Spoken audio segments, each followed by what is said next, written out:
É com particular satisfação que tenho esta oportunidade para, mais uma vez, partilhar convosco algumas questões sensíveis no domínio da avaliação pedagógica.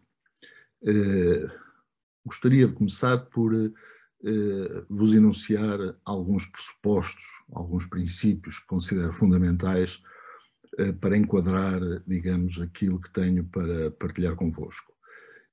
E, naturalmente, que o primeiro pressuposto de que parto é o de que os professores, os educadores, são profissionais altamente qualificados, capazes de pensar sobre as suas próprias práticas e sobre as suas formas de agir no sentido de as melhorar. E assim eu considero, sempre considerei, que os professores, os educadores não são funcionários do currículo e muito menos burocratas do currículo, não é? São pedagogos com uma diversidade de conhecimentos muito relevantes, partindo dos conhecimentos de conteúdo, ou dos conteúdos, se quiserem, dos conhecimentos pedagógicos e de um conhecimento que é muito específico da nossa profissão e que tem a ver com o chamado conhecimento pedagógico do conteúdo. Ou seja, nós temos o conhecimento do conteúdo, temos conhecimentos pedagógicos e temos um conhecimento que é muito específico dos professores, que é o conhecimento pedagógico do conteúdo, e isso tem a ver com a ligação que nós, como professores, temos de fazer entre o conteúdo que os alunos terão de aprender e a pedagogia que permite, de facto, facilitar e induzir essa mesma aprendizagem. Portanto, os professores e as professoras, os educadores e as educadoras são homens e mulheres do conhecimento, da ciência, das humanidades e das artes, e por isso acompanham os desenvolvimentos científicos, técnicos, tecnológicos, artísticos, sociais e económicos das nossas sociedades. Portanto, eu entendo que todos os professores e professoras são homens e mulheres cosmopolitas, no sentido em que são pessoas abertas ao conhecimento, são pessoas abertas aos desenvolvimentos que todos os dias praticamente temos no domínio do conhecimento que tem a ver com as coisas que mais importam para o desenvolvimento da nossa profissão, como é o caso dos conhecimentos de natureza pedagógica e os conhecimentos de conteúdo. O outro pressuposto que eu gostaria de partilhar convosco é que a avaliação pedagógica só faz real sentido se estiver associada ao ensino e à aprendizagem. Eu diria melhor, intrinsecamente associada ao ensino e à aprendizagem. E nestes termos, o currículo, a pedagogia e a avaliação são domínios do conhecimento que têm necessariamente de fazer parte do nosso pensamento e das nossas ações.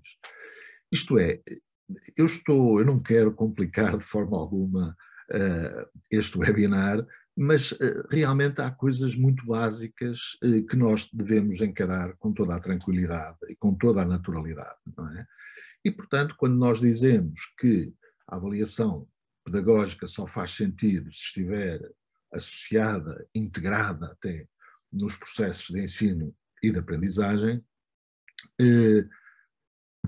é natural que nós tenhamos de pensar sobre o currículo, de analisar o currículo, é natural que nós tenhamos de pensar sobre formas, as melhores formas que nós formos capazes de engendrar, se assim me permitem esta expressão, para que os alunos aprendam mais e melhor.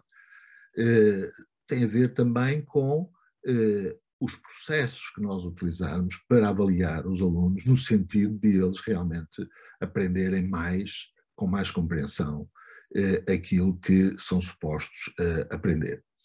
Portanto, estas questões, estes domínios do conhecimento têm de fazer parte do nosso pensamento e das nossas ações.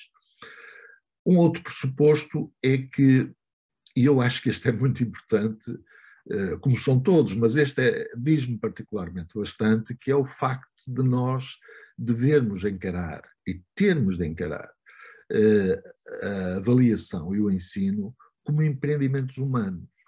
Portanto, nós não devemos olhar para o ensino e para a avaliação como meras técnicas ou como meros procedimentos mecânicos.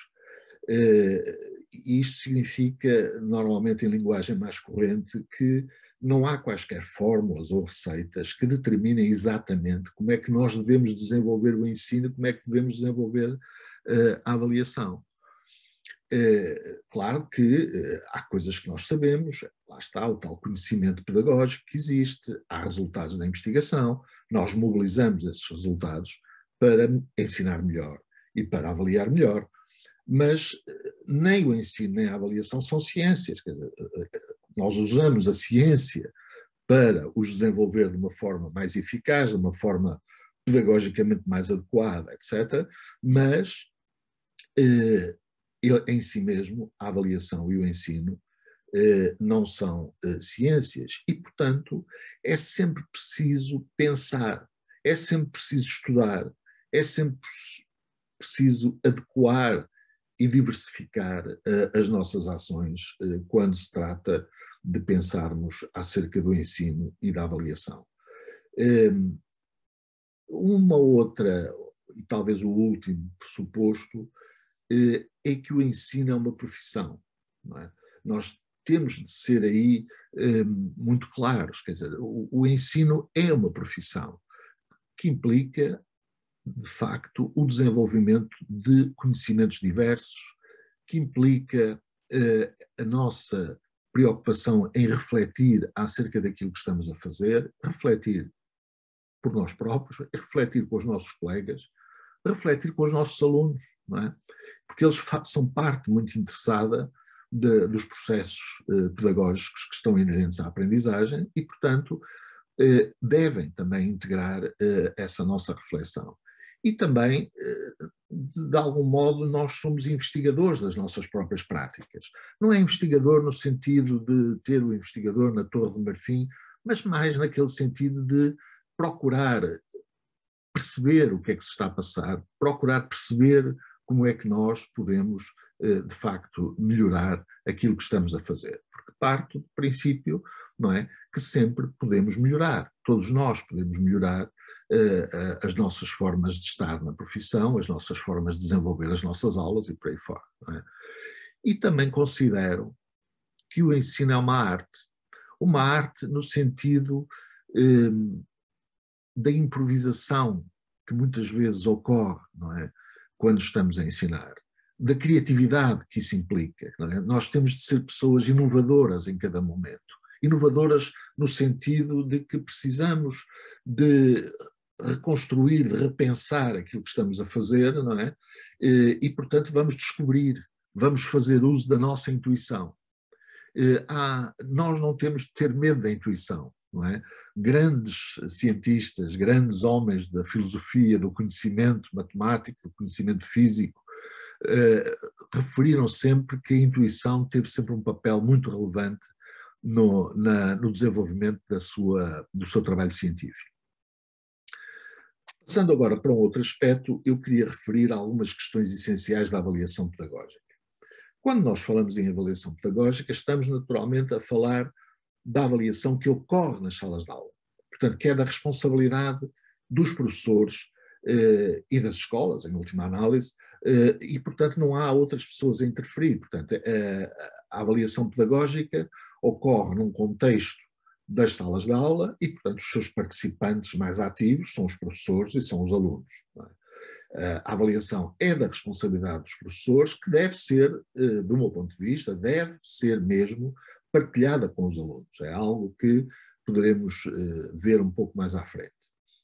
E temos também de ter aqui uma ideia, que não é uma ideia muito fácil de apreender, mas acho que vamos percebendo, vamos compreendendo que o propósito fundamental da avaliação pedagógica é contribuir para que os alunos aprendam mais e, sobretudo, para que os alunos aprendam melhor, com mais compreensão.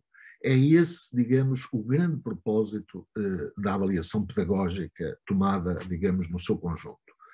É claro que a avaliação pedagógica integra, nesta concepção, a avaliação formativa, integra também a avaliação sumativa, integra também a classificação.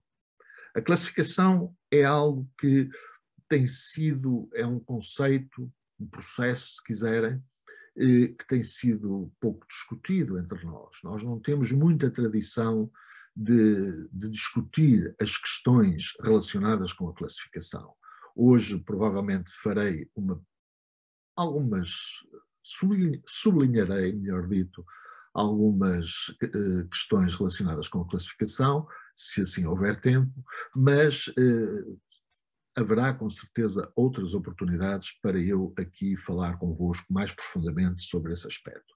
Portanto, a classificação, nesta perspectiva, é considerada também um processo pedagógico e, portanto, ela está integrada naquilo a que eu aqui designo de uma forma mais genérica como avaliação pedagógica. Portanto, quer a avaliação formativa, quer a avaliação sumativa, quer a classificação, são processos eminentemente pedagógicos. Não são técnicas, não são fórmulas, não são processos mecânicos, não. São processos humanos, são processos desenvolvidos com seres humanos, para seres humanos e por seres humanos, não é, se quisermos.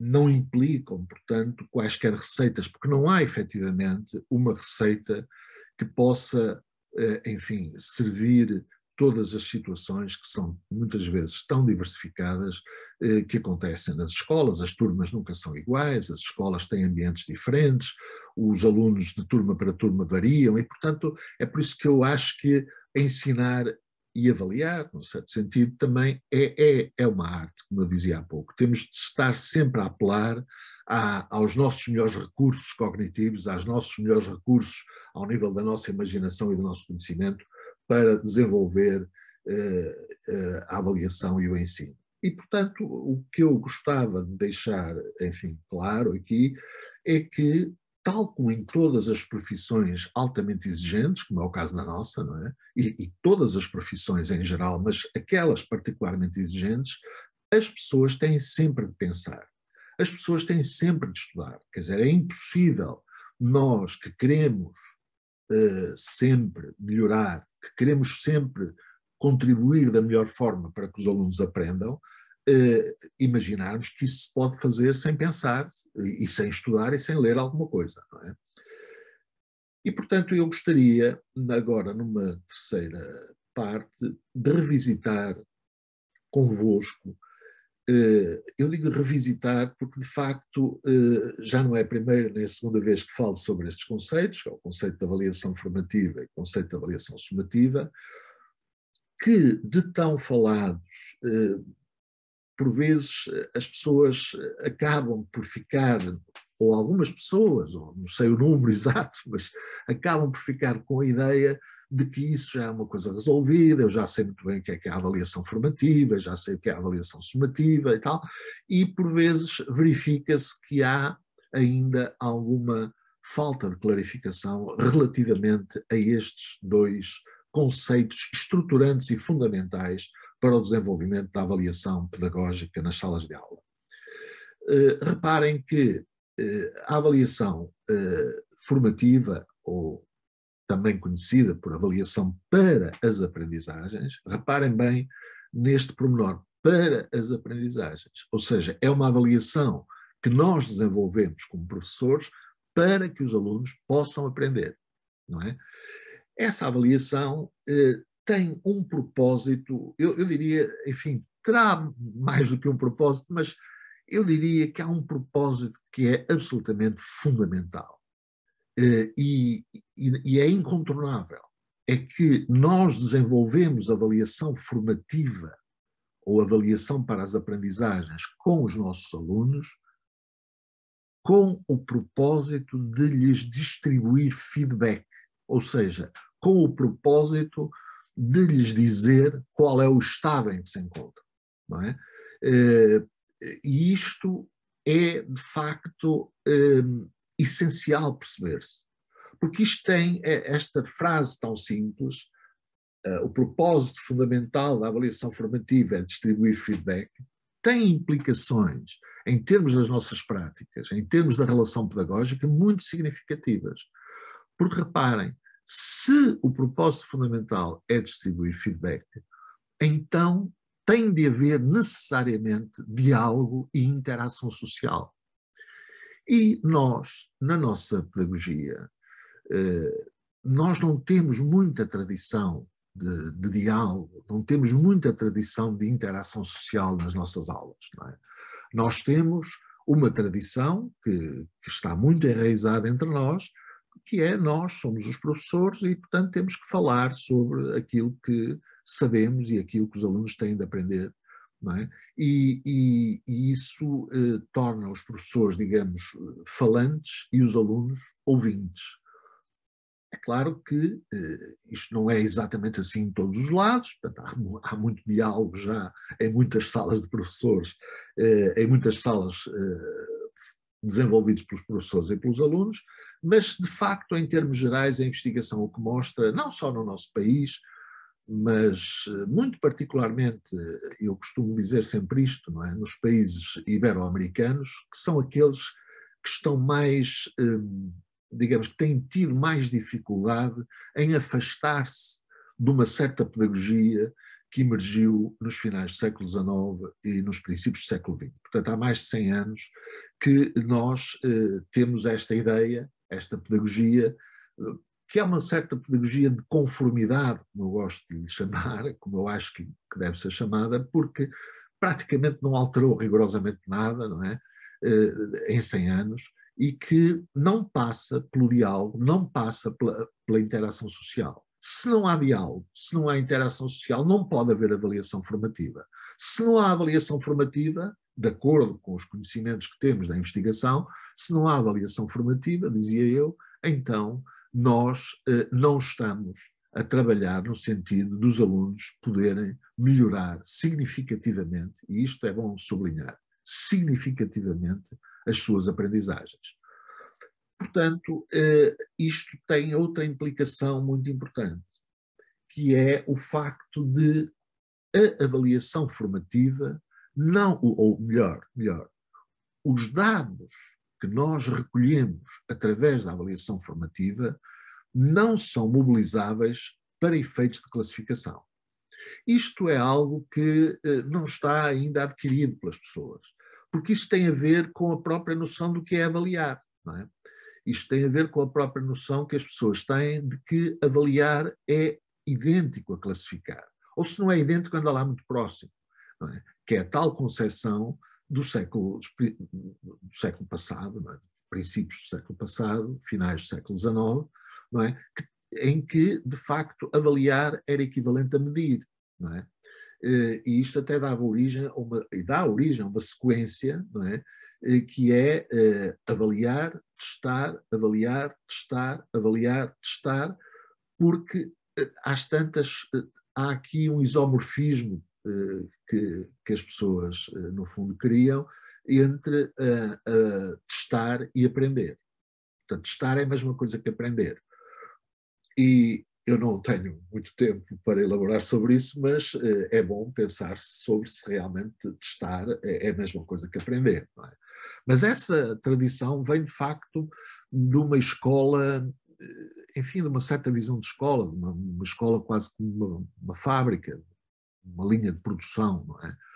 E realmente as escolas não são fábricas, hoje sabemos isso todos muito bem, os alunos são muito diferentes uns dos outros, cada vez mais, não é? Nós hoje temos muitas nacionalidades, temos dentro das salas de aula, às vezes chega a haver 10, 15 nacionalidades diferentes numa turma, e portanto a ideia da avaliação formativa é recolher informação que contribua de forma positiva para que os alunos aprendam mais e melhor, com mais compreensão.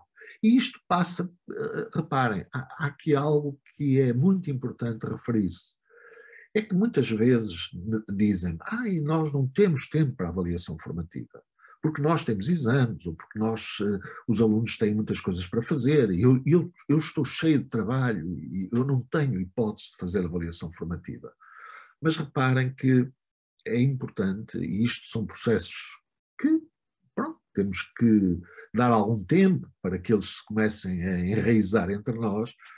A avaliação formativa não é algo que venha mais do que aquilo que nós, em cima daquilo que nós já fazemos. É evidente que nós temos uma profissão muito exigente, não é? Em termos de tempo, em termos do número de alunos que temos, que por vezes até é muito exagerado, e tudo isso, quer dizer, nos traz muito ocupados. É uma profissão particularmente estressante, não é? Como se costuma dizer, porque estamos sempre, enfim, numa certa tensão, porque estamos preocupados com o facto de saber se os alunos estão a aprender ou não estão a aprender, não é? Mas realmente, quer dizer, o que eu queria deixar aqui claro é que fazer, se me permitem a expressão, avaliação formativa não é mais do que fazer algumas perguntas aos alunos. E não precisamos estar a fazer 10 perguntas ou 15 perguntas por dia. Não. É fazer perguntas para ver se eles perceberam aquilo que nós estamos a procurar que eles aprendam. Não é? E isto não traz, quer dizer, mais trabalho acrescido. Eu acho que nós valorizamos pouco os processos informais e não estruturados da avaliação formativa. Nós temos tendência para formalizar tudo, estruturar tudo. E isso realmente é uma carga de trabalhos que nós estamos, enfim, a utilizar sem grandes ganhos. Não é? Eu acho que nós temos de ser mais simples, temos de ser sempre inteligentes, temos sempre de pensar nos objetivos da aprendizagem, nos critérios que estamos a usar, nos conteúdos relevantes que temos de partilhar com os alunos para que eles os aprendam, mas, quer dizer, eu não preciso propriamente fazer um quiz ou fazer um mini-teste ou fazer uma ficha de avaliação formativa, não é? Para perceber, não é? Com a minha experiência, partindo do princípio que somos profissionais altamente qualificados, para perceber como é que a turma está em relação a determinado tipo de assunto que seja necessário aprender. É claro que isto não significa que nós não possamos fazer, uma vez por outra, uma avaliação formativa mais estruturada, não é? Mas sempre para dar feedback, nunca para classificar os alunos, não é? Porque senão o próprio conceito de avaliação formativa, o próprio conceito de avaliação pedagógica em geral, perdia-se completamente. E reparem, deixem-me só dizer-lhes o seguinte: há 50 anos, há mais de 50 anos, há 51 anos concretamente, Benjamin Bloom introduziu o conceito de avaliação formativa em ambiente escolar, que tinha sido, enfim, proposto em 1967, noutros contextos, por Michael Scriven. E, na altura, Benjamin Bloom, não é, criou o conceito, trouxe o conceito de avaliação formativa para o ambiente escolar. E nunca, nunca em lado nenhum, há 51 anos, ele fala em classificar os alunos a partir da avaliação formativa. Pelo contrário, não é? A avaliação formativa servia para os alunos consolidarem aprendizagens, servia para que os alunos corrigissem determinados aspectos, que melhorassem as suas aprendizagens, que regulassem, como muitas vezes se diz, o seu processo de ensino, o seu processo de aprendizagem, queria eu dizer, e nunca foi mobilizada para classificações, nunca foi dito, isso não está escrito em lado nenhum, não é? Quer dizer, por Bloom, e a esmagadora maioria das pessoas que investigam, quer nos países francófonos, quer nos países anglo-saxónicos, a esmagadora maioria não refere nunca que a avaliação formativa é para classificar. Eu não sei porque é que nós aqui temos ainda esse hábito, não é, de, no fundo, fazer um conjunto de avaliações formativas cujo somatório é uma avaliação sumativa. Isso, peço desculpa, obviamente isto não é para que ninguém se sinta mal, mas isso não se deve fazer, isso é algo contra a natura, tendo em conta a definição da avaliação formativa. E, portanto, eu diria que nós não temos realmente de fazer muito mais, temos de fazer eventualmente de forma diferente, temos de estar mais atentos ao diálogo, temos de estar mais atentos às perguntas: o que é que estás a fazer? Porquê é que fizeste isto? Explica lá o que é que estás a fazer. Portanto, e isto é ouvir os alunos no sentido de lhes dar feedback. Olha, que provavelmente tu tens de estudar mais a página tal do livro, que tem lá, ou então tens que ver os apontamentos nas aulas, etc, etc. Todos nós sabemos, enfim, isto pode ser naturalmente concretizado, mais concretizado, mas aqui eu não tenho o tempo para o fazer. Mas queria terminar esta parte dizendo que a avaliação formativa tem de estar profundamente associada ao desenvolvimento da aprendizagem. As aprendizagens dos alunos, as aprendizagens que os alunos têm de desenvolver, estão no centro das nossas preocupações. Têm de estar no centro das nossas preocupações, e porque só assim realmente nós conseguimos alterar aquilo que se passa, não é? Ou seja, no fundo, só assim é que nós podemos contribuir para melhorar as aprendizagens dos alunos. Relativamente à avaliação sumativa, eu penso que é extraordinariamente importante nós percebermos qual é a evolução deste conceito. Não vou entrar em grandes pormenores, mas vou direito ao assunto. Quer dizer, nós, em termos de avaliação sumativa, nós saímos da perspectiva, ou estamos a sair, ou devemos sair da perspectiva da avaliação sumativa como medida,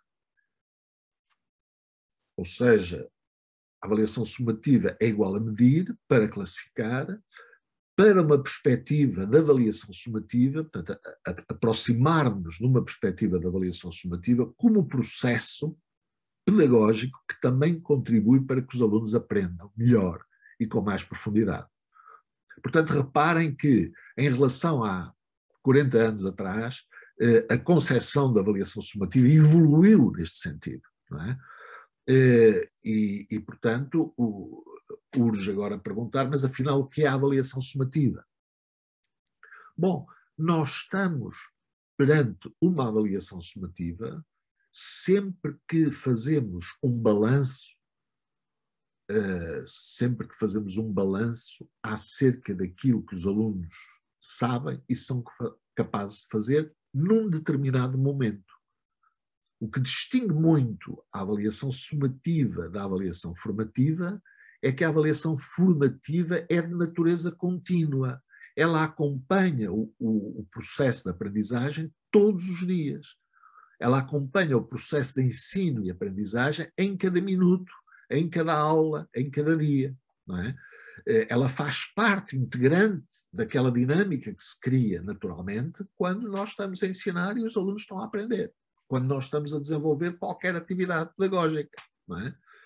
Ao passo que a avaliação sumativa é uma avaliação que tem lugar em certos momentos, em que nós dizemos, bem, eu hoje preciso de fazer um balanço para saber se os alunos aprenderam estas questões que são tão relevantes, para ver se eles atingiram estes objetivos de aprendizagem que são tão relevantes, ou para ver se eles já dominam estes assuntos, tendo em conta os critérios que nós definimos no agrupamento, seja como for. Este pensamento é muito importante. É preciso fazer pontos de situação. É claro que não fazemos pontos de situação todos os dias, não é? Quer dizer, temos de os fazer com inteligência, não é? Em determinados momentos, por vezes no final de unidades didáticas, por vezes no final de um determinado período em que vamos passar a uma outra área, a um outro tema do currículo, a um outro domínio. Enfim, os professores saberão e sabem sempre muito bem quando é necessário fazer esses pontos de situação. Portanto, uma avaliação sumativa é um ponto de situação, é sempre um ponto de situação, é um balanço que se faz, não é? Naturalmente, ela pode ser estruturada e formal ou não. Normalmente ela é mais estruturada do que a avaliação formativa. Embora, como eu disse há pouco, haja uma tendência por parte de muitos profissionais, enfim, que fazem melhor, que podem e sabem, não é? Mas há uma certa tendência para exagerar na estruturação e na formalização da avaliação formativa. Mas a sumativa, de facto, ela tem mais tendência a ser uma avaliação formal e estruturada. E, agora, ela pode, e isto é que é tal questão que eu acho que é muito importante nós entendermos, ela pode ter, os seus resultados, melhor dito, podem ter fins classificatórios ou não ter fins classificatórios. O que é que isto significa? Significa que eu posso fazer pontos de situação, que podem ser através de um teste, pode ser através de um conjunto de perguntas, pode ser através de perguntas orais que eu faço aos alunos, pode ser através de um determinado trabalho que eu lhes peço para fazer, de um ensaio, de um desenho, depende da disciplina em que estou a funcionar, e o que eu vou fazer é, faço esse ponto de situação, faço esse balanço, ou melhor, fazemos, eu e os alunos, para distribuir feedback. Ou seja, que era exatamente a avaliação formativa que o Benjamin Bloom usava, que ele chamava-lhe formativa, mas tendo em conta os conhecimentos que hoje temos, ela de facto era sumativa, porque ela era no fim de uma unidade didática, era sumativa porque fazia um balanço, um ponto de situação, mas ela era utilizada simplesmente, é uma forma de dizer não muito adequada, para distribuir feedback aos alunos. No fundo, para dizer aos alunos, meus amigos, nós estamos nesta situação, nós precisamos de melhorar aqui, precisamos de consolidar estes conhecimentos, este conceito está bem aprendido, mas a sua aplicação, precisamos aqui de ver isto, etc. Portanto, há aqui, digamos, uma preocupação exclusiva em fazer uma avaliação sumativa que ajude os alunos a aprender, que lhes dê feedback, que faça um ponto de situação sobre, digamos, um conjunto de aspectos importantes da matéria, deixem-me usar esta expressão, importantes da matéria, que é importante aprender, que são estruturantes, para podermos avançar. E mais, para podermos, inclusivamente, familiarizar os alunos, por que não, com as questões que podem vir num próximo teste de avaliação sumativa com fins classificatórios. Portanto, eu posso ter uma avaliação sumativa sem fins classificatórios e nós fazemos muito pouca utilização desta avaliação sumativa, porque esta avaliação sumativa sem fins classificatórios para efeitos de dar feedback aos alunos é de uma enorme relevância pedagógica. E os alunos apreciam isso, não é? E os professores, quando, enfim, se habituam a fazer estas coisas, veem os resultados dos alunos melhorarem. Os resultados com aprendizagem, naturalmente. As aprendizagens dos alunos melhorarem.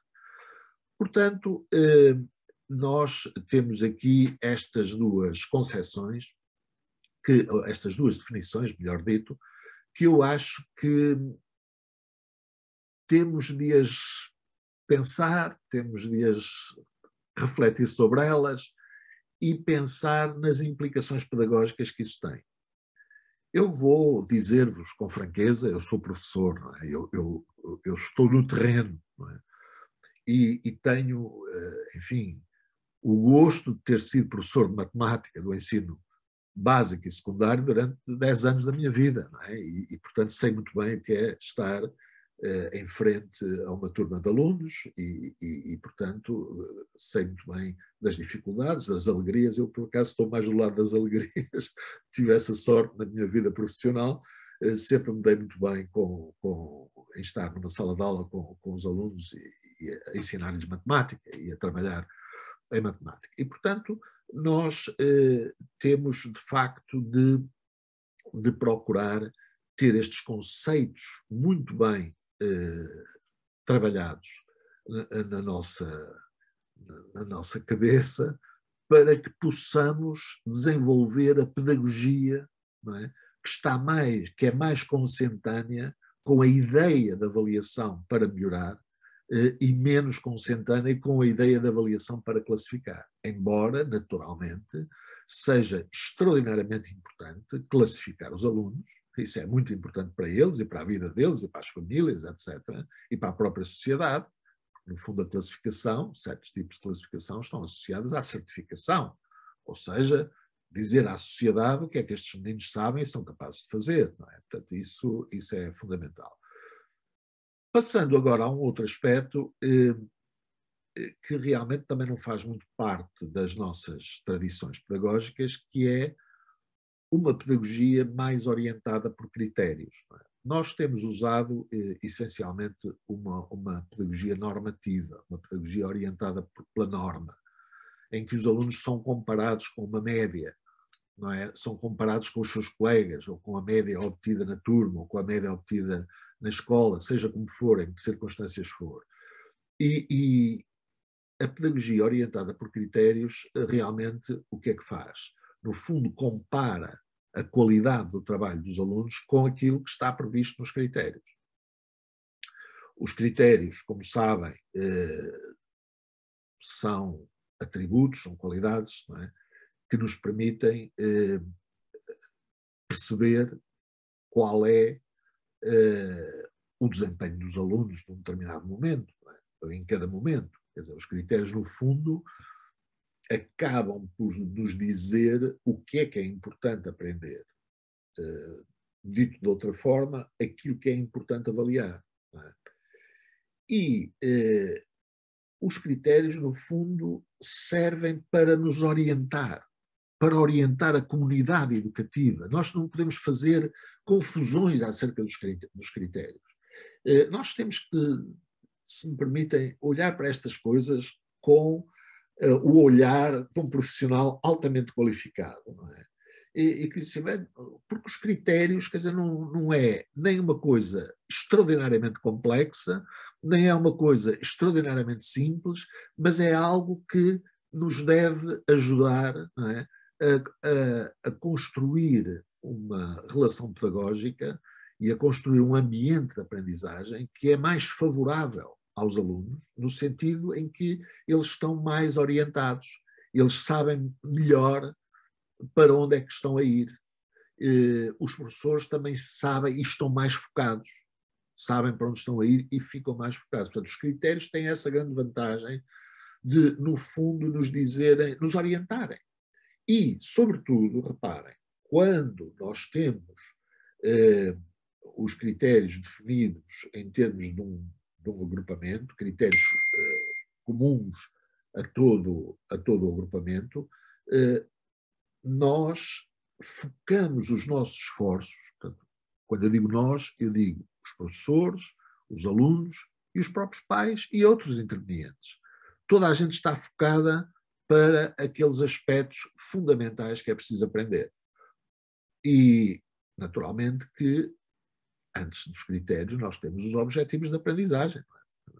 As pessoas com certeza compreenderão que nós temos de ter objetivos de aprendizagem que decorrem naturalmente de uma análise cuidada do currículo. Aliás, os critérios também. Não é? Nós temos de analisar cuidadosamente o currículo. E isto é importante. E o currículo tem de ser, de facto, percebido, tem de ser apreendido por nós, tem de ser aprendido pelas escolas, não é? O que é que nós olhamos para o perfil dos alunos à saída da escolaridade obrigatória? O que é que isto significa? Quer dizer, quais são as implicações que tem este importantíssimo documento curricular que temos no sistema educativo português, não é? Temos que ver, bem, aqui fala em resolução de problemas, portanto, se calhar é importante darmos ênfase à resolução de problemas. Aqui fala em criatividade, se calhar temos que dar outra importância à criatividade. E isso faz-se com a pedagogia, através das tarefas que nós selecionamos para os alunos, através do acompanhamento que fazemos, etc, etc. Não é? Portanto, eu acho que temos os objetivos de aprendizagem e perceber o seu papel. Os objetivos de aprendizagem não são critérios, eles contribuem para a definição dos critérios. O contrário já não é verdadeiro. Os critérios não contribuem para a definição dos objetivos. Portanto, os objetivos de aprendizagem decorrem da análise que nós fazemos do currículo e muito particularmente, como sabem, das aprendizagens essenciais. Não é? E, portanto, nós temos de ter isto muito claro. O estudo do currículo, perdoem-me a insistência, é absolutamente incontornável. É que é mesmo o estudo do currículo. Porque é através do estudo do currículo que nós podemos selecionar aquilo que é realmente fundamental aprender, aquilo que é realmente incontornável. E mais, é a partir daí, a partir dessa análise, desse estudo, que nós vamos criar, não é, meios e delinear os meios e os métodos e os processos que, provavelmente, no nosso melhor entendimento, podem ajudar os alunos a aprender. É através dessa análise do currículo, desse estudo do currículo, que nós vamos delinear um sistema de avaliação. Um sistema de avaliação que acompanhe os alunos no processo de aprendizagem. E é também a partir daí que nós definimos um sistema de classificação. Portanto, o estudo do currículo, o debate do currículo é fundamental. E depois há outra coisa que é muito importante, é que nós só temos um currículo. Nós não temos 33 currículos ou 35 currículos, eu não sei quantas disciplinas é que pode haver no agrupamento, se calhar há muito mais do que 33 ou 34, mas nós não podemos ter um currículo, não confundir o programa de uma disciplina com o currículo. Não é? O currículo é algo muito mais global, tem finalidades, portanto, o perfil dos alunos, como sabem, do ponto de vista curricular, eu julgo que é um documento orientador de grande alcance, digamos assim, porque aponta para um determinado perfil. Quer dizer, o que é que se pretende que estes alunos que andam aqui 12 anos, o que é que se pretende que eles sejam capazes de fazer, o que é que se pretende que eles saibam, não é? E isto realmente implica, de facto, uma leitura do currículo. Porque se uma leitura, quer dizer, um estudo do currículo, porque se ele não for estudado, o que é que acontece? Vale tudo. É tudo igual. E não é tudo igual. Não é?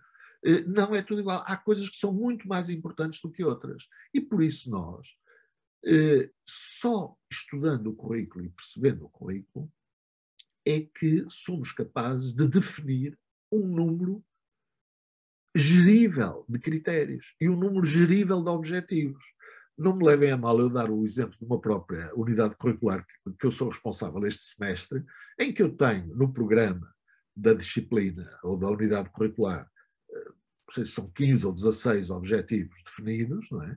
E outras tantas competências a desenvolver, mas depois, quando entrego aos alunos, quando estou a trabalhar com os alunos, eu indico-lhes só 3 objetivos. Mas esses 3 objetivos são alguns daqueles 15? Não, até são integrações daqueles 15, estão a ver? Quer dizer, porque nós temos de, tanto quanto possível, simplificar a nossa vida e simplificar a vida dos alunos com esta responsabilidade enorme que é, eu estou a definir este objetivo é fundamental e eles têm de estar muito focados nele. E, portanto, é fundamental avaliar isto. E vou avaliar isto desta maneira e daquela. Vou fazer aqui um ponto de situação no dia tal, depois de dar não sei o quê e tal. E é assim que nós temos que nós, em princípio, trabalhamos e organizamos a nossa vida como professores. Não é? Portanto, um número gerível de objetivos e um número gerível de critérios. Isso é fundamental. Portanto, aquela ideia que vai ganhando alguma importância já em muitos agrupamentos de ter um referencial comum de avaliação, não é, que eu já referi, leva-nos, por exemplo, enfim, só para dar um exemplo, não quer dizer que é esta a maneira de fazer, mas o exemplo de termos, por exemplo, 4 ou 5 critérios definidos. Um critério do conhecimento. Há muitas pessoas que podem ter dúvidas se o conhecimento é um critério ou não é um critério, mas quer dizer, nós definimos os critérios consensualmente dentro de um agrupamento.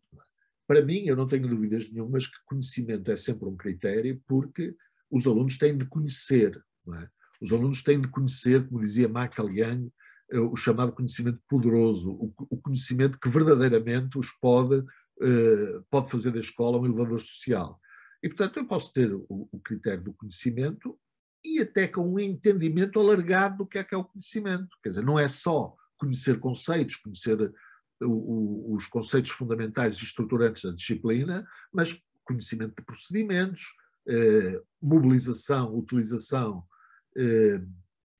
e integração dos conhecimentos para resolver problemas complexos ou mais ou menos complexos. Portanto, eu posso ter aqui um entendimento alargado de conhecimento e tenho de o dar a conhecer à comunidade, aos alunos, que é o que eu faço com os meus alunos.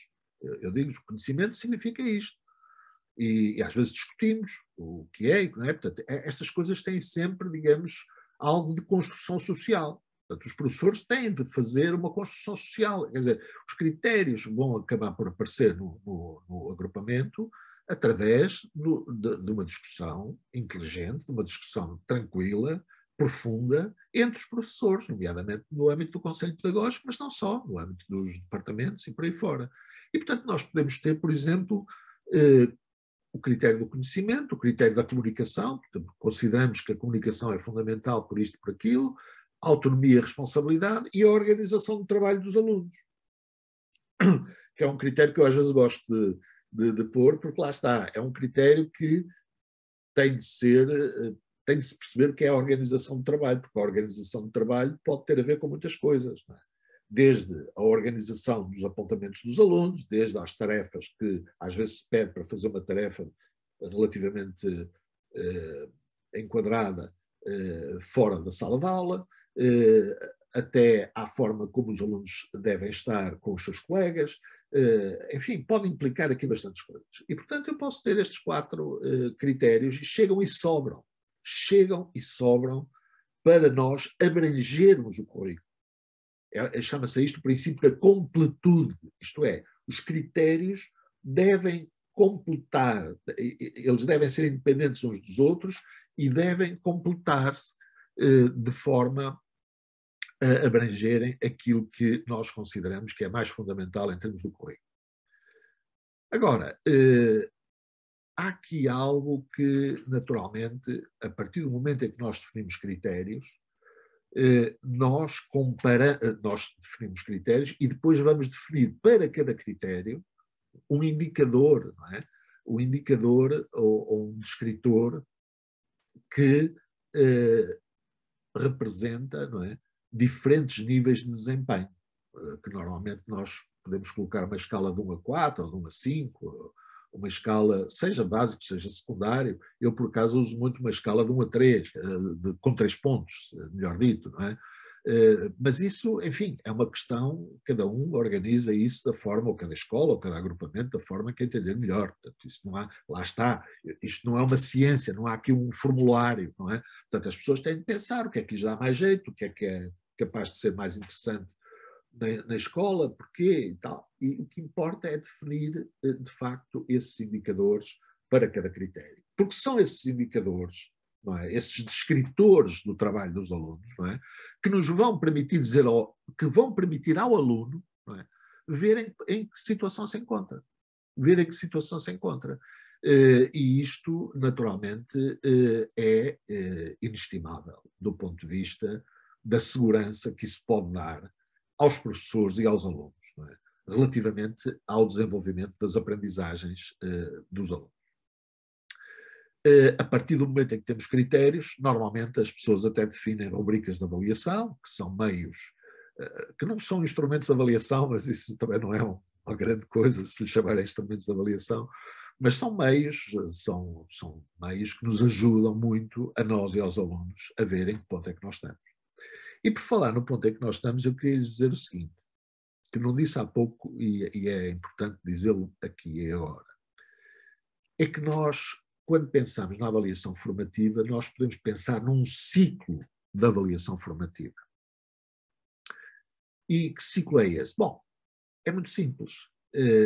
A primeira questão é que, em cada momento, os alunos devem saber em que situação se encontram relativamente à aprendizagem. Ao mesmo tempo, devem saber, talvez até antes, devem saber o que é importante aprender, o que é necessário aprender. Portanto, para onde é que eu quero ir, ou para onde é que nós estamos a ir? Não é? É a primeira questão, talvez. E esta questão é uma questão que tem muito a ver com o palavrão anglo-saxónico, que é o feed-up. Não é? Portanto, isto significa o quê? Significa que em cada momento nós, professores, não é, deveremos tornar os alunos conscientes acerca daquilo que é preciso aprender. Depois, num segundo ponto, a avaliação formativa, a avaliação pedagógica de natureza formativa, deve dizer, ou deve tornar os alunos conscientes, talvez melhor dito, em cada momento, acerca da situação em que o aluno se encontra em relação à aprendizagem a desenvolver. E isto, naturalmente, faz tendo em conta os critérios. Portanto, isto vem a propósito de eu estar a falar dos critérios. Portanto, em cada momento, os alunos saberem em que situação se encontram. Portanto, as aprendizagens deles não são comparadas com as dos seus colegas, são comparadas com os critérios e com os respectivos descritores. E, finalmente, o outro aspecto, portanto, este segundo aspecto é o feedback. O terceiro aspecto, que é o feed-forward, que é que esforços e que estratégias é que eu devo utilizar para aprender aquilo que eventualmente ainda não aprendi. Portanto, este é um ciclo de avaliação formativa que é absolutamente imprescindível. E este feedback amplo, digamos assim, é, digamos, o grande motor, ou deve ser o grande motor da organização do nosso trabalho pedagógico. Uma última questão ainda em relação ao trabalho com os critérios. E é só mesmo uma chamada de atenção que é muito importante, que é a seguinte, nós não devemos nunca ser reféns de uma qualquer definição pura de critérios. Para já essa definição pura é muito difícil de alcançar, se não é mesmo impossível. Portanto, é uma tentativa que nós fazemos como seres humanos, não é? É uma tentativa que nós fazemos orientados por conhecimento, etc., mas que não nos garante, quer dizer, algo que seja, não me levem a mal a expressão, à prova de bala. Quer dizer, não há coisas aqui à prova de bala. E, portanto, nós devemos sempre utilizar os critérios de forma inteligente e com a consciência de que é importante articular uma visão mais holística da avaliação, ou seja, olhar para as coisas como um todo e articular isso com uma visão mais analítica, mais associada aos critérios. Deixem-me dar-lhes um exemplo. Eu posso ler um ensaio de um aluno, ou até posso analisar a resolução de um problema de um aluno, e olhar para o problema, enfim, como um todo, sem agora estar com preocupações em termos de critérios, e sou perfeitamente capaz de dizer se aquilo é uma boa resolução ou não, se aquilo é um bom ensaio ou não. Temos aqui um ensaio excelente. Eu às vezes leio, né? Penso, isto é um excelente trabalho. O aluno desenvolveu aqui, tem um vocabulário fantástico, articula bem as frases, há aqui um fio condutor, há aqui um conjunto de coisas. E, portanto, isto é, digamos, a visão holística da coisa, se me permitem esta expressão. Mas depois, se eu pegar em alguns critérios, eu até posso depois verificar que, ou seja, se fizer uma avaliação mais analítica, eu posso chegar à conclusão que, afinal, o ensaio é bom, mas tem ali ainda algumas coisas que realmente precisam de ser trabalhadas. O que é que isto significa? Significa que nós temos que fazer este esforço de articular a avaliação mais analítica com a avaliação mais holística. E por isso há rubricas de avaliação holísticas e rubricas de avaliação analíticas. Isto significa também outra coisa, é que nenhuma destas abordagens, por si só, garante que nós estamos a avaliar de uma forma absolutamente à prova de tudo e mais alguma coisa, porque isso não existe. Nós vamos sempre cometer uma imprecisão, ou, para não lhe dizer que vamos sempre cometer um erro. Não é? E, portanto, temos sempre que ter algum cuidado com isso. Vou terminar falando em algo que é absolutamente fundamental e que tem de fazer parte deste nosso esforço, que é um esforço que temos de fazer com alguma tranquilidade, com a tranquilidade possível. Não podemos estar, acho eu, parados. Quer dizer, eu sei que tantos milhares de professores com quem tenho contactado nestes últimos anos, que aparecem em todas as sessões e mais algumas, portanto isso significa que as pessoas, como é normal, não é? Eu também sou professor e sinto isso, quer dizer, eu quero que os meus alunos aprendam o melhor possível e estou disponível para fazer o melhor possível para eles aprenderem, e é isso que estamos aqui a fazer. Agora, nós não temos realmente uma tradição de participação dos alunos no processo de aprendizagem, desculpem, no processo de avaliação. e até no processo de ensino. Não é? E eu gostava de deixar aqui muito claro o seguinte: a avaliação,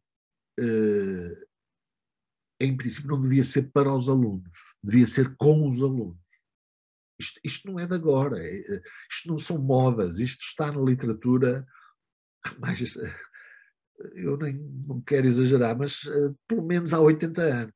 Está na literatura que os alunos devem participar, não é? Devem participar. Estará na literatura com mais força há meio século para cá. Quer dizer, Paulo Freire foi um dos paladinos dessa ideia de que os alunos devem participar no processo de ensino, no processo de avaliação.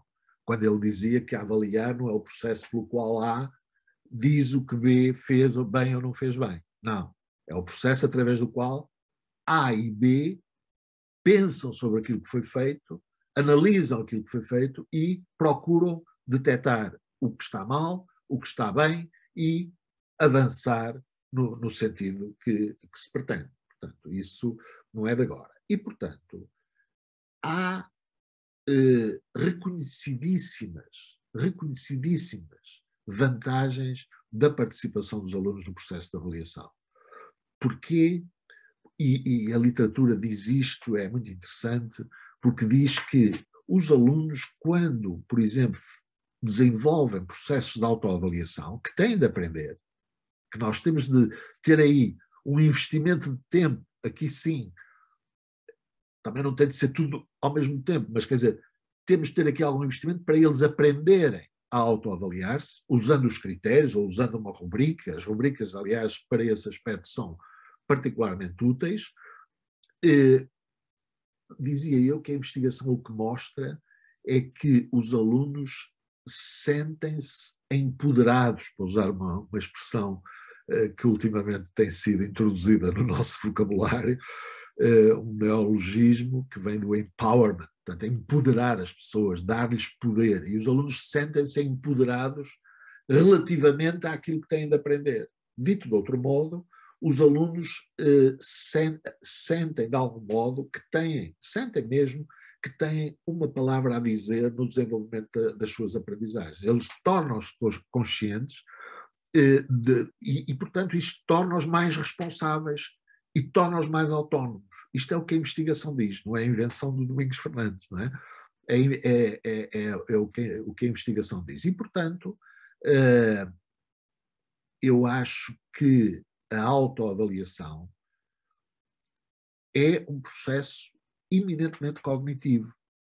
Não se trata de perguntar quando é que tu achas que mereces, não é isso. É os alunos olharem para o seu trabalho e serem capazes, com auxílio de rubrica, ou com auxílio de critérios, ou com orientações outras do professor ou da professora, serem capazes de dizer, eu aqui tive esta dificuldade, aqui fiz bem, por isto, assim, assim, e, portanto, isto do ponto de vista cognitivo é extraordinariamente importante e, reparem, se eles estão ao nosso lado, porque no fundo nós chamamos para o nosso lado, ou nós pomos-nos ao lado deles, eles sentem que estão do mesmo lado. E isso é muito importante para os alunos. É muito importante eles sentirem e que estão ao lado do professor com uma preocupação que é a preocupação de aprender. Eles têm tanta preocupação em aprender como tem o professor que eles aprendam. E isto, de facto, penso que não é difícil nós percebermos isso. Quase que diríamos, não seria preciso a investigação para sabermos isso. Mas a verdade é que temos uma sólida investigação que apoia esta ideia da participação dos alunos através, quer da autoavaliação, quer através da avaliação entre pares. Não é? E a autoavaliação, naturalmente, é a produção de juízos por parte dos alunos acerca do seu próprio trabalho, com base nos critérios ou nos objetivos de aprendizagem, ou em ambas as coisas. Não é? E portanto, como é que se faz? Como é que se faz? É pedir aos alunos que pensem sobre o seu próprio trabalho. E até lhes vou dizer uma coisa. Nós podemos aproveitar, imaginem, um ponto de situação. Há bocado falei na avaliação sumativa sem fins classificatórios. Eu posso dar um teste, por exemplo, os alunos resolvem na aula o teste, ou 3 perguntas, ou 4 perguntas, mas têm de ser sempre muito bem pensadas, não é? Porque elas devem se dirigir àquilo que é relevante aprender, e nesse sentido, após essa resolução, nós podemos pedir aos alunos que se pronunciem sobre o seu próprio trabalho. E aí estamos a fazer uma avaliação sumativa, porque eu estou ali a dar feedback, se aquilo, como é que está, como é que não está, etc., em função daquilo que os alunos nos dizem. Portanto, esse aspecto é um aspecto muito relevante. Porquê? Porque nos permite recolher informação de elevadíssima qualidade. Reparem que a autoavaliação é um meio, é um processo que é um meio muito importante de eu recolher informação de qualidade acerca daquilo que os alunos sabem e são capazes de fazer. O mesmo acontece com a avaliação entre pares, não é?